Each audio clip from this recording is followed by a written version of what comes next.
Welcome back to my channel Abhinandi. ഇന്ന് ഞാൻ ട്യൂഷനിൽ നിന്ന് വീട്ടിൽ വന്നപ്പോൾ ഡൈനിങ് ടേബിളിൽ ഒരു ഫ്രൂട്ട് ഇരിക്കുന്നതാണ്. ഇതിനെക്കുറിച്ച് എനിക്ക് കൂടുതലൊന്നും അറിയാത്തതുകൊണ്ട് ഞാൻ എൻ്റെ അമ്മൂമ്മ എടുത്തു വെച്ചു. അമ്മയാണ് ഇതെന്തോ ഫ്രൂട്ടാണെന്ന് പറഞ്ഞത്. നിങ്ങൾക്ക് ചിലപ്പോൾ ഇതിനെക്കുറിച്ച് അറിയായിരിക്കും, പക്ഷെ അറിയാത്തവർക്കാണ് ഞാൻ ഈ വീഡിയോ ചെയ്യുന്നത്. ഇതാണ് റോ ഡേറ്റ്സ് അല്ലെങ്കിൽ ഈന്തപ്പഴം. നമ്മളെല്ലാവരും ഇതിൻ്റെ ഡ്രൈ ഫോമാണ് കൂടുതലും കഴിച്ചിട്ടുള്ളത്. ഞാൻ ഇതിൻ്റെ മഞ്ഞ കഴിച്ചിട്ടുണ്ടെങ്കിലും ആദ്യമായിട്ടാണ് ചുമല ഈന്തപ്പഴം കഴിച്ചത്. ഇപ്പോഴാണ് ഇതിൻ്റെ സീസൺ.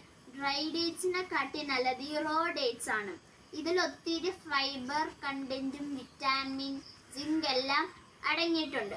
ഡയബറ്റീസ്കാർക്ക് ഈ റോ ഡേറ്റ്സ് അവർക്ക് 10 എണ്ണം കഴിച്ചാലും ഒരു കുഴപ്പമില്ല. ഇത് ബ്ലഡ് ഉണ്ടാവാൻ നല്ലതാണ്. ഇത് നിങ്ങൾ ഇനി എവിടെ കണ്ടാലും കഴിച്ച് നോക്കണം, എന്നിട്ട് എനിക്ക് കമൻറ്റ് ചെയ്യണം. ഇതേപോലത്തെ യൂസ്ഫുൾ വീഡിയോസിനായി എൻ്റെ ചാനൽ സബ്സ്ക്രൈബ് ചെയ്യണം. അതിൻ്റെ കൂടെ ലൈക്ക്, ഷെയർ, കമൻറ്റ് ചെയ്യണം. ഇനി ഞാൻ ഇത് കഴിച്ച് തീർക്കട്ടെ. ബൈ.